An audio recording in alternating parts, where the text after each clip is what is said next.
Welcome back.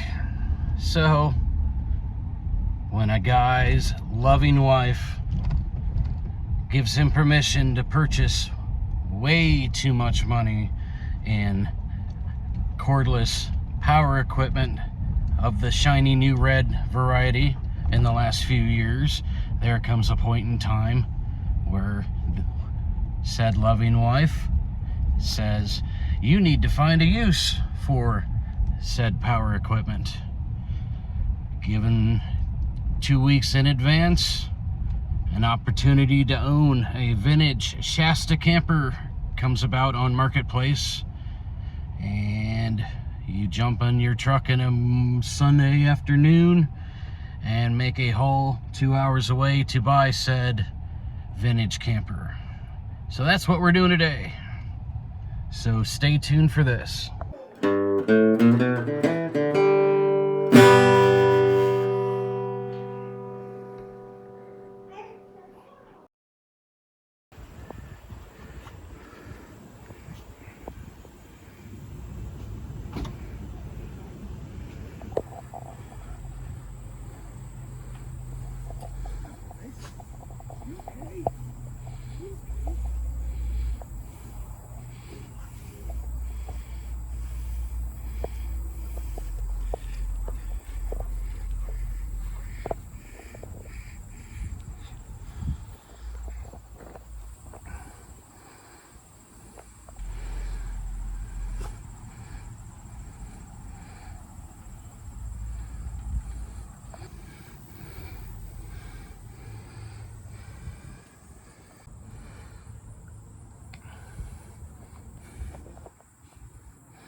So we bought a camper.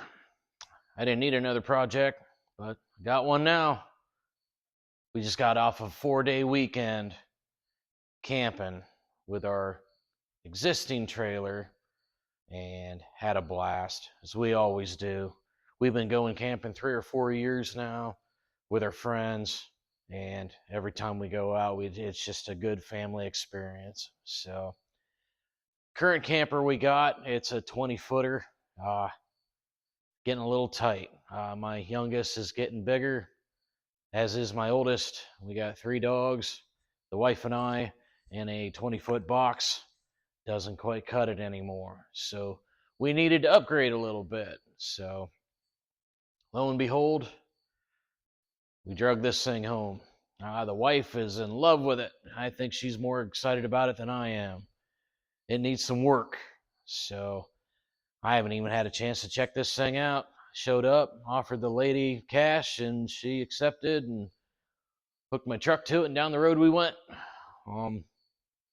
Got home late that evening, had to work the next day, so I really didn't get a chance to even check anything out on it. So this is fast forward the next weekend now, and first time I'm able to get it in the shop. I'm gonna hook some electric to it, hook some water to it, and see what we got to work with. The goal is a month and a half from now, we want to go on another camping trip and taking some friends with us. We're going to be camping with about 4 or 5 kids, plus 3 dogs, plus the wife and I. Sounds like a lot of fun. So definitely need to dig in, and I want to take this. That's the goal. I don't know if we're going to be able to do that or not, considering I don't know anything about this, but we're about to find out. So let's dig in. All right, guys, let's discover this thing together. It is titled as a 1972 SHASTA something flight of the bird, low flight, star flight, something like that. Still brushing up on my camper knowledge, but as you can see, it's advertised as a SHASTA. So I got there, looked around a little bit. The box is pretty darn solid the whole way around, except we got a little bit of a weak spot right here. There's some water damage that needs repaired. Some support, excuse me.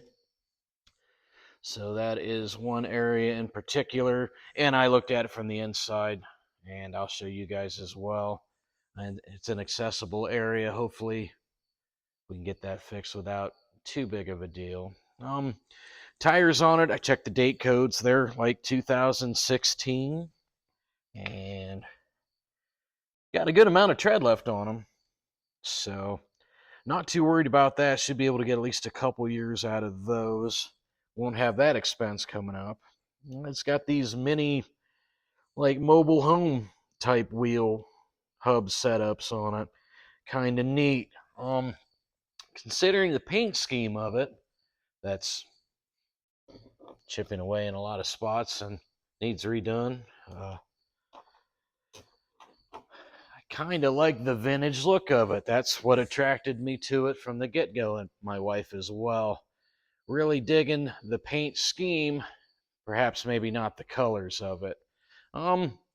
Might just jump on the trend wagon here and do the teal on either an eggshell or maybe that color white.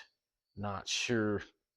But if we do that, should be able to get some full moon hubcaps for that, I hope. Can have some luck doing that. We'll see. The windows are all in pretty good shape. There is a pane of glass on the other side, which I'll show you, that does need a repair. We got a local glass shop that does pretty good work. Probably just send it there.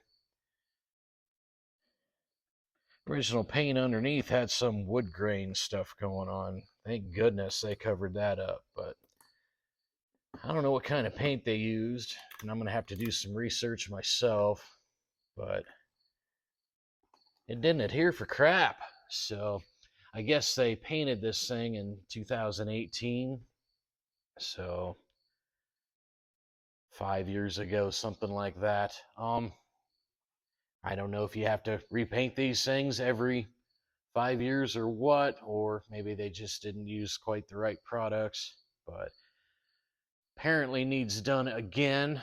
I'm thinking a pressure washer is probably going to take most of that off. We're probably not going to get lucky and it's going to take it all off, but we'll have to get the power wand out and see what happens at some point. I want to maintain this striping though, and not quite sure if I'm going to just run a tape line, and if I have to use some sort of stripper, do one section at a time so I can maintain this. Not sure I have the confidence to take it all down in one fell swoop and remember where that's at, put that back right where it was again. Maybe. We'll see. Anyways, yeah, that's not the main concern right now. Definitely want to get it mechanically fit and to a point we can at least use it and start enjoying it. So things been updated quite a bit. It has a home style AC unit in it, which I guess works pretty darn good. Guy I got it from, I might have to get a light out here, but he made a custom drip tray for it with a tube that goes down to the bottom. Sorry for the light, guys, but it is there. So it diverts the water drip down to the bottom of the trailer. It's not collecting in the on the wood floor or whatnot. But Yeah, the guy was really good at custom metal bending and fabricating and stuff. Did a real nice job of making this water port panel here. That's one of the things that really impressed me on it. And there's some more of that work on the inside I'll show you as well. But yeah, that's a pretty nice setup. Um, Here's that one pane of glass. You can tell it's not totally broke out or anything, but it's a flat pane. Should be able to get that replaced without that big of a deal. It'd be nice to see if these windows would polish up with a little buffing wheel and some rubbing compound or something of the sort too. Looks like somebody already tried a little bit up here, and see the garage lights reflecting on that. And they might just clean up. If that's the case, that would be really nice. The thing has an access groove for an awning off of the, what do you want to say, driver's side of the camper, and of course the passenger side as well. But that's something you hardly ever see. Nobody ever is really back here when you're camping, other than hooking up your accessories or whatnot. So I don't know if I'm going to do anything with that or not, but I guess it's a nice option to have. Guy rewired it as well, and it's actually wired for 50 amp, which is way overkill for what this thing's ever going to need. That kind of service, I could put 2 AC units on the top of this thing and make it an ice cube on the inside. So, but those can be adapted down to the regular 30 amps, so that's not that big of a deal.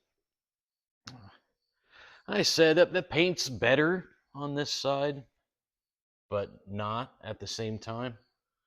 So definitely needs redone. That might be a next summer project, considering we are coming into the cold season here soon, and paint doesn't really work too well in less than 50-degree temperatures. So that, and still got a few other projects to finish. So got a delay on that, guys. Update on the Corvette. My wheel seal job did not pan out the way I wanted it to. I've got some new calipers on order. Those should be here by the time this video drops, and I should be well on the way of putting that back together. So that's the quick update on that. But back to the camper. He cut the original propane lines off of the camper because he didn't trust them. And really, I'm not too upset about that. That's probably a good move, considering the age of the camper. It's 60s, 70s model. Probably could stand to put new ones there and not have gas leaks to worry about. So well, there's the outside of it. Sure, I missed a few things, but you guys have any questions on anything, drop them in the comments down there and I'll get them answered for you. We'll move to the inside next and I'll show you guys that. I guess before we move inside, it would make sense to hook some power up to this thing, so at least maybe we got some lights in there if they work. Like I said, I kind of bought this thing sight unseen, so I don't know if anything works. I know I had tail lights and brake lights on the way home. That was about it though. So got my power cord run out here. I think we'll hook it up and see what happens.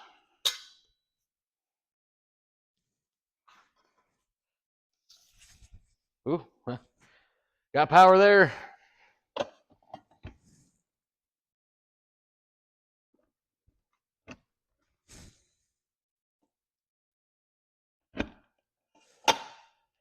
Well, something kicked on. I don't see any smoke yet, so that's a good sign. So we'll go inside real quick and check it out.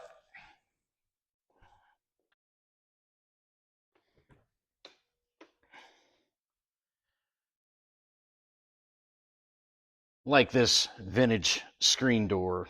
We have a chintzy plastic one in our current camper, and Well, it gets the job done, but it's just a little more peace of mind when you got metal.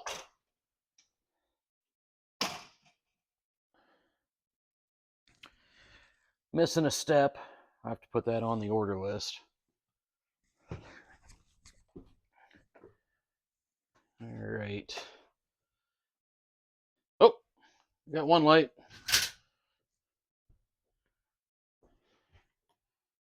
2, 3. Well, we got lights for days in this thing. Dang. All right. So as you can see, they did the pretty wild paint job to this thing on the inside here. Teal and yellow, and got some blacks and reds, and we just got a whole bunch of a whole lot going on. Wife and I are really liking the teal. I don't know. She's been back and forth about 536.93 times on different colors for changing this up. Not sure what she's landed on yet. One thing's for sure. That's probably one of my favorite features of this whole camper. Very nice vintage range hood and oven. And see if I can get this off real quick. The guy custom made stainless steel burners for it too. Those are one off, I guess. Well, they're pretty nice. So, yeah, definitely one of my favorite features of the camper here. Let's see if the lights on this thing work or not. Oh, that's a fan. It's working. Uh-oh. All right. Oh, wow. All right. Check.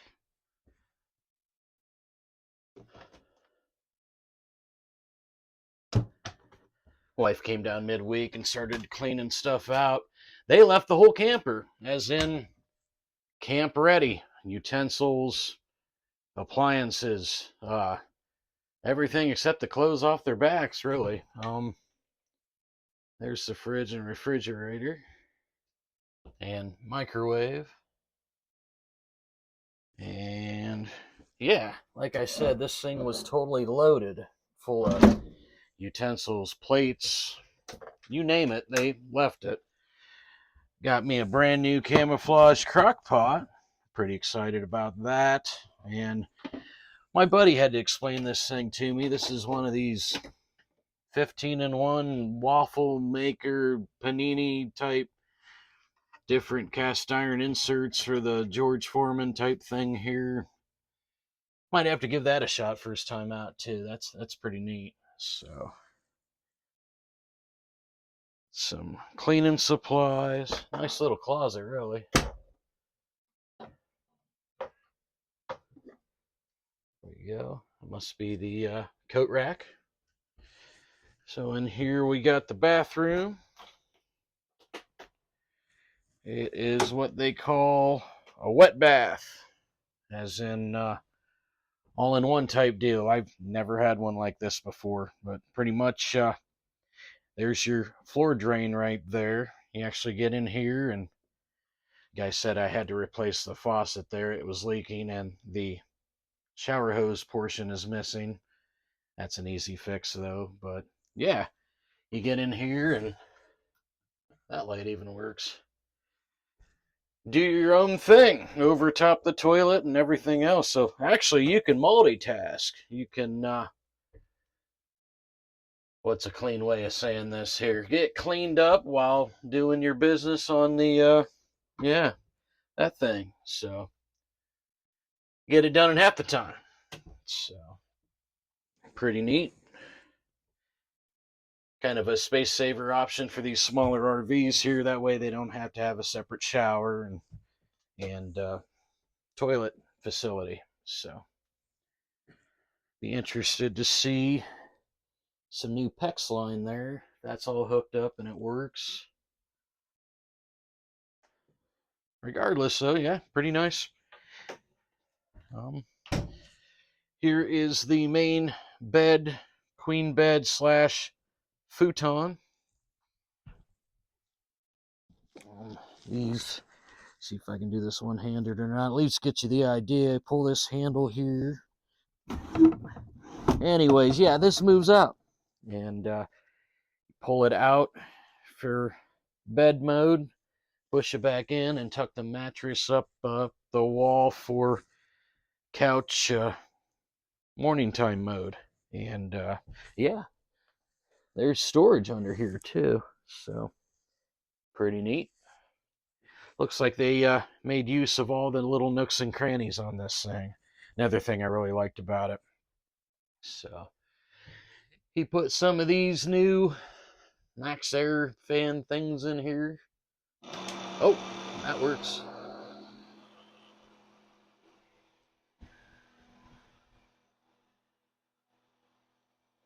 So the idea here is the heat rises and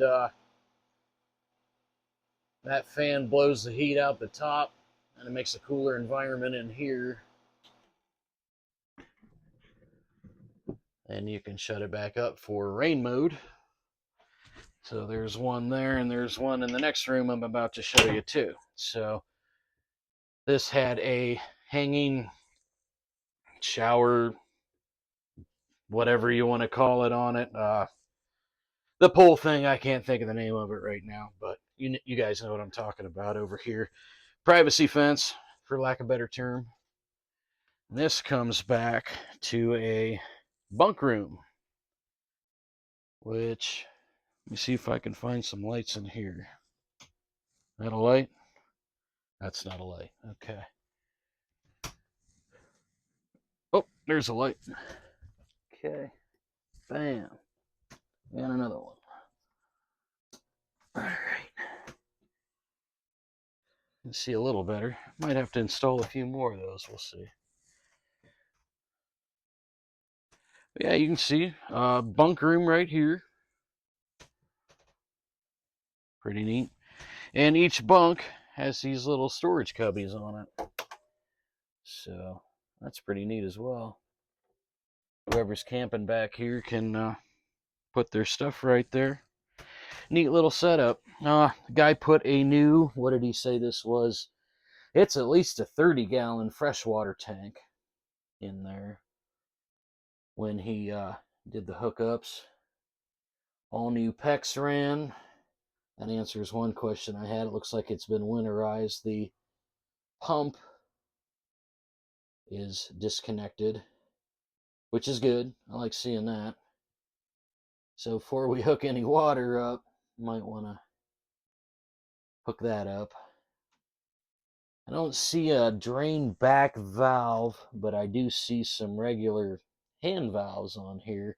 I guess makes sense you just close that guy up before hooking city water to it so it doesn't backfeed into your tank or whatnot. So another question I had, but that's answered now. Yeah, pretty neat camper. Here's a TV hookup here. I said I might hook those water connections up and hook some water to this thing and see what else we got to do to it.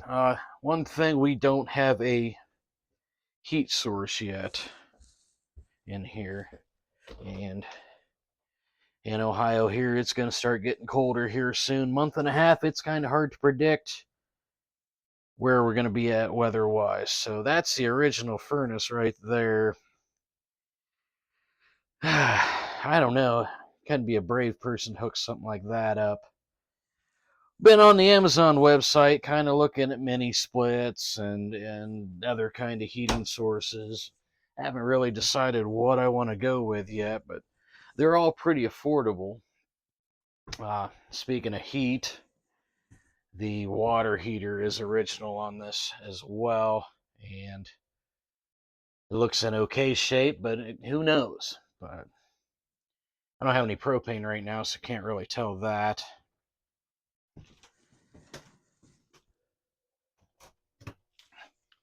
I guess I could try this. It's a 110. See if that works or not. I don't even know how you turn this thing on. On, off. Oh, there we go. Well, we got AC. Well, that's pretty cool. All right. Perfect. And at least freeze the kids out in the summertime. I say I got a few soft spots here and there. It's not too bad a shape, though. All right, well, I think I'm done rambling on about it. Oh, I was going to show you some more of the custom metal work on this. This guy hand bent this whole stainless steel countertop and backsplash, actually. Did the whole unit, and it's really nice.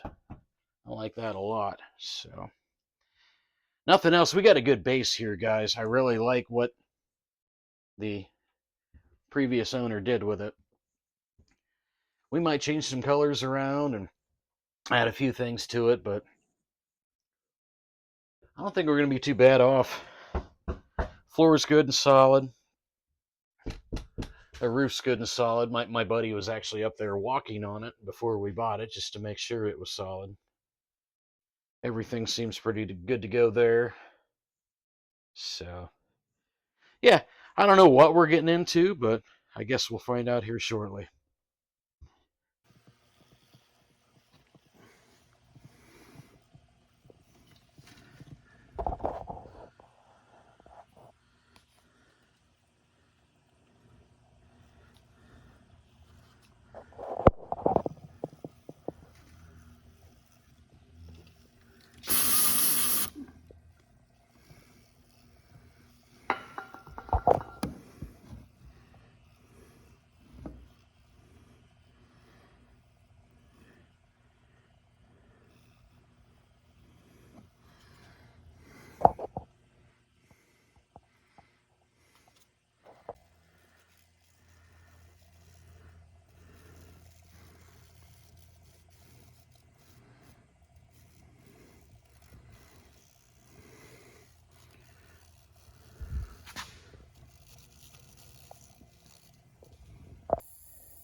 Okay, guys, I'm going to set the scene for you here. This is RV Furnace Testing 101. I have my 1970s vintage furnace sitting on a wood workbench that I just pulled out of the camper that we confirmed has bees' nests and bees in it. Well, at least the nests are still in there. I tried to blow that out as best I could. We'll see how well I did. I don't know anything about this furnace. I have it hooked up to a 12-volt car battery that I don't know if it is charged or not. It is also hooked up to a propane tank, which I have no clue whether there's any actual propane in it or not. And I also have two fire extinguishers over here that I have no clue whether they work or not. Never use them. So everything's fine. This is going to go great. I'm going to turn the propane on and follow the instructions on the side of the unit. Oh, I'm also going to light it with a propane torch. It's way overkill to light a pilot light with. And yeah, we'll just see what happens here. So here we go.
Well, guys, that didn't work, and wish I'd have noticed this earlier before going through all the effort of getting everything hooked up and stuff. That is the main propane line coming in, and as you can see, that top coupler has a split in it. So even if this thing did fire up, that's almost surely a leak right there, which is not good. Not sure what it would take to plumb a new line in there. I'm sure we could do that, but might just be looking into something a little more new age, modern, safer,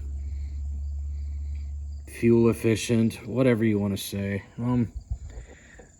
There's not a doubt we could probably get this thing working, but I don't really see the point in it at this point. Probably going to be looking for a new unit or a nicer used one to put in there. So it was worth a shot, though.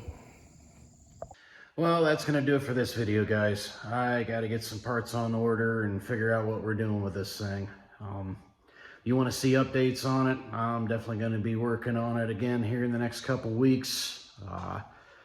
If you do want to see updates on it, consider subscribing to the channel. That'd be great.